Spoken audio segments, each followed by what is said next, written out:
Can we get the documents, please? Hujambo na karibu mtazamaji wa Zone Media, uko nami Victor Moshi. Mtazamaji, taarifa za hivi punde ni kwamba rasmi sasa mkataba wa amani Gaza umesainiwa nchini Misri. Rais wa Marekani Donald Trump ameongoza na kusaini rasmi mkataba wa amani wa Gaza akiwa pamoja na viongozi wengine wa eneo hilo katika mkutano uliofanyika Sharm el Sheikh nchini Misri.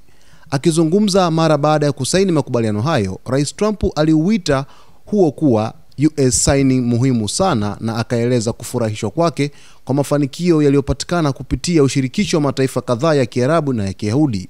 Niliwaza huu ungekuwa mkataba mgumu zaidi na pengine ulikuwa hivyo, lakini tulikuwa na watu wenye vipaji vikubwa sana, alisema Trump. Tulikuwa na timu ya kipekee na tulisaidiwa sana na nchi zilizokaa mezani hapa leo.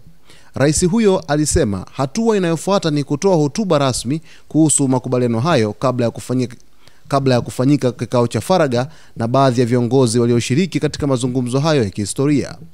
Mkataba huo unalenga kudumisha usitishaji wa mapigano kati ya Israel na Hamas, kufungua njia ya misaada ya kibinadamu kuingia Gaza na kuanzisha mazungumzo ya kudumu kuhusu mustakabali wa eneo hilo.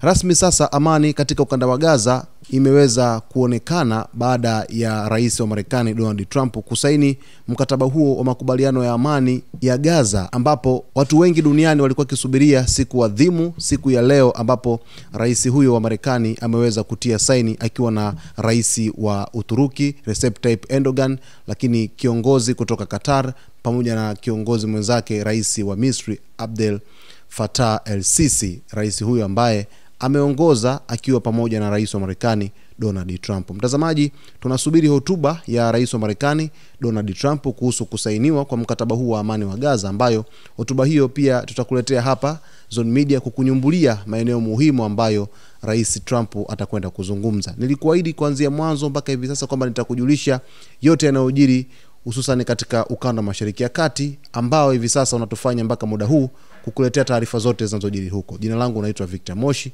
Usisahau kusubscribe, kulike, kucomment pamoja na kushare. Na hii ni Zone Media.